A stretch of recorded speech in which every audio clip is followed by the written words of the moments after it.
hand them out or give them to people or scan them and whatever you want to do with them. It's not proprietary.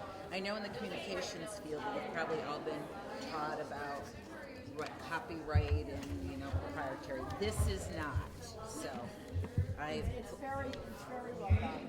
Oh, thank you. I just plagiarized some things that I've written. Thank you. So, Wendy's going to talk about networking, and I'm going to talk about interviewing and our past crossover. Do you have any questions? First off, don't be shy. This is about you. Do you want to tell us like a little bit about yourself? Just so we have an idea. Okay, so I work for this company, Cognizant. We have about 250,000 employees. You can all connect with me on LinkedIn. I have a leadership role in recruiting and consulting. And I've been recruiting probably for 30 years. When I was 9, I started. And this is really fun and exciting because I think the world is all about all of you, and all the changes and things. And the other thing, personally, my son is a sophomore in college, so it's kind of fun. It's fun to see what he's going to be like in 2 or 3 years when he's out. Interview him, and I hit him on the side of his head when he has his career fairs. Get used to not listening to you. He listens. He thinks I have something important to say some of the time, but right. So that's me, and I know Dodie from our personal life. So she asked me a couple months ago. I said, "Sure, this is fun." I said, "The world is all about all of you, and you all have the world by the tail, and you're gonna continue to do great things." So thank you for that question. I'm Wendy Lally. As I said before, I describe myself as Peggy Olson from Married and Grow Up. I started out as a receptionist in advertising when basically I was an out-of-work actress who decided to give up the theater and wanted to date a guy who had a day job. Because I was working as a waitress at night. And I got my first job I got was as a receptionist in an ad agency. I had no idea what they did. And I got bored and I walked all around the floor saying, "What do you guys do?" And ended up typing. Couldn't type, but I tried. Anyway, I ended up as secretary in the creative department, and from there I became a copywriter and then a creative director. I'm now a creative director for a virtual agency. That means I work in Chicago, somebody else works in Kenosha, and someone else works in Milwaukee. And we still manage to have clients all over. It's called Crux Creatives. In addition to that, there was a period of my time when I got fired after the first month. I moved to Chicago from Delaware. I gave up everything. I sold my house. My husband gave up his business. And I got fired 28 days after I got to the city. So I talked myself into staying in that company for another 9 months, but in the meantime, I started my own freelance business, which I've had for the last 20 years. Doing that freelance business, I became a career coach, and I started writing for the Chicago Tribune and other papers. So I kind of made the full round of doing everything in communications you can think of, just out of sheer desperation. Anyway, I know what it means to try and get a job, and then get the next job, and so forth and so on. And the key is networking, is having a bunch of people who you can depend on when those times come, when they call you in, and by the way, in this business, in communications, getting let go on a period like every year is standard. I mean, it just happens. It's the way the business runs and always has. So a network is really important because the network is who you go to try and get the next job. The last job I lost, I'll just tell this one story and then we're going to... No, go ahead. I'm fascinated. The last job I lost was working as a senior writer for MB Financial in the marketing department. And they merged with another bank, and so they cut the department in half. And I was one of those who was asked to leave. I had been doing some freelancing for a company in Wisconsin that consisted of 2 people called Crux Creative. They had never had a copywriter before, so I did whatever copy they needed, which was very little. I called them up to say, hey, hi, you need any freelance work? I'm free. And they asked me if I would critique their website. They were redoing their website. So I took a look at the website and I said, okay, instead of proofreading this or whatever, let me rewrite it. Don't have to pay me, let me just rewrite it. So I rewrote it and I repositioned the entire company so they now needed a copywriter. And that was how I became vice president, creative director of Crux Creative. And I've been doing that now for going on 4 years. So at this point, I get a percentage of the company profits, and I do all the copy, and I also am in charge of internships and etc. The point I'm making, though, is Michelle, who hired me, was part of my network. That was someone I met. I never met her personally. I only talked to her on the phone. I knew her through someone else I had networked with at a dinner party, and that was how I made that connection. That's how networking works. It's keeping in touch with people who you think you like or interesting to you.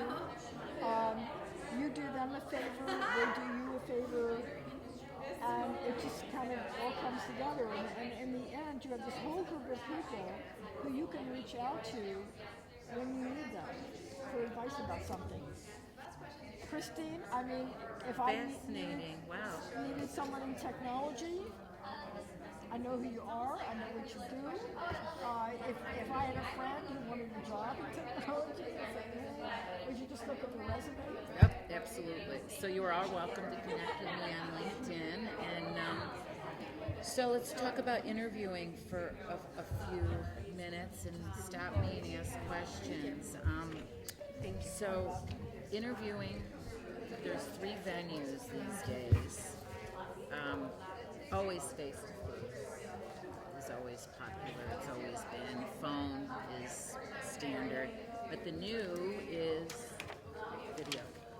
And we do a lot of video interviewing. So it's key that you be prepared for any or all, and it's very probable that you could do all 3 with your prospective employees. So, interviewing best practices, there's a lot that's written on it. There's some things in here about best practices. Some of it's common sense, but don't be dismissive because you're in a creative field. I don't want to see you dress and behave creatively. So gentlemen, shirt tie, long sleeves, jacket, pressed pants, real socks, no tube socks, and real footwear, whatever it is. Ladies, nothing too short. You can be trendy and great makeup and good hair, all that's fine. Nothing short, nothing sexy. Be coiffed, fingernails. You don't need to have nail polish, but make sure that you're coiffed, even for video. Now, a lot of times for video, we were talking about that I'll, throw on something like a sweater, but I'm really in my gym clothes, but you're only from here up. So if it's a video, it can be in your kitchen, it can be in your living room, obviously not your bedroom, not your dorm room, it's a mess. Make sure your bathroom door is closed. But nobody's expecting you to be in an office for a video. You're college kids. If you want to do a video in here, it's fine. Test it ahead of time, make sure it works. Companies are intolerant if it doesn't work because you should have tested it. Okay. Phone, do your interview. I don't care if you're in your shower or car. There should be no distractions with a phone. It's not like the old days where you were sitting at a desk and you couldn't go anywhere else. No distractions with a phone. You've got to be focused. You can have water or something to drink, of course, but you've got to be focused. So, and then face to face, you're dressed, you've got your leather plate. Take a nice portfolio. It doesn't need to be expensive, but a portfolio and a pen. That's important to ask. And I don't know how organized all of you are. Some people type out their questions. If that works for you, you can type them out. You can have them and you can read them. Whatever works for you. Depends on what your venue is. If you're interviewing with the CEO of Foot Cone, I don't even know if these agencies are out there anymore, but if you're interviewing, be prepared for CEO interview. If you're interviewing with a creative director, be prepared. So this gray block I want to have you pay particular attention to, and you can Google a little bit more. It's called behavioral-based interviewing. Some companies do it, some companies do it well, some don't do it at all. You may come across it, you may not. Think of examples in your life, work, school, personal, that you talk about as success, why it was successful, give examples, give work product experiences. I use this example: if you got a C in a paper that you thought you should have gotten an A on, did you go to the professor? What was your approach? Did you offer to do extra credit? What was the outcome? So they want to know if you can think on your feet, what kind of success and failures. There are no failures in life. You know, Wendy's can say everybody's been fired, companies close, you're not a fit, it's okay. Don't be embarrassed about anything. So when you're there, I hear this question for new grads, tell me about yourself. I think that's a good one. Don't share too much personal information, but share some. You know, I grew up in Colorado. My family likes to ski. I'm the middle child. Something similar to that. You know, I grew up, you know, in the South. You know, we had fried chicken every day. I don't know, whatever it is, but do not at all cross into anything controversial. You don't know what you know about your gender preference, your marital status, your children. If somebody's got cute pictures of their kids on their desk in soccer uniforms, you could say something like, "Oh, I love to play soccer." I was wondering if you think of that question, tell me about yourself, which by the way, that's the hardest question anyone It's hard. can answer. Yeah. But if you think of that question, tell me about yourself and why you would be a good match for this company. That should help you focus on what they really want to hear in that question. So whether it's I like working with people, or I'm really a self-starter, or I'm good, you give me a direction and I like going off in a corner and doing stuff on my own, 'cause I know a lot of tech people, they're They not like good that, at interacting. right. So look at the profile of the company on their website and try and figure out, and they probably will tell you who succeeds there. I mean, that's usually part of the description of the company. And so you can answer that question in those terms. So you already have kind of taken a leapfrog over that question into what they want to talk about. Absolutely, great point. Absolutely. And do your research. Look at people's LinkedIn profiles before you interview. I mean, it sounds obvious, but you don't always think about that. And then you can relay, as Wendy says, something personal in your background that relates to them. Oh, I see you went to Loyola. I see that you've got an MBA. I see you went to law school. You really played minor league baseball. You like to bowl. Anything that you think will connect you. And being in the creative industry, you want to connect. It's all about who you are as a person, not necessarily just what you know, because lots of people know what you know. So what's your differentiator? It's that interview. Otherwise, we would just hire people on a resume. Your resumes are all great, I'm just going to hire you. But it's the interview. It makes you unique as to who you are. So pay attention to this. It's called, what did you call it? Oh, you called it STAR. It's another, you can Google behavioral-based interviewing, but you want to tie that thread from who you are and what you're about to your success and how you got it.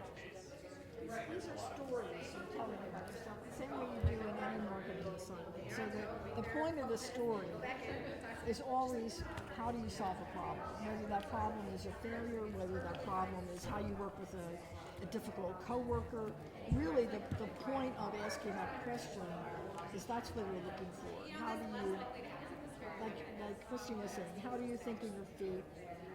What are you going to do in a difficult situation? And I want to know what you're going to do from past experience.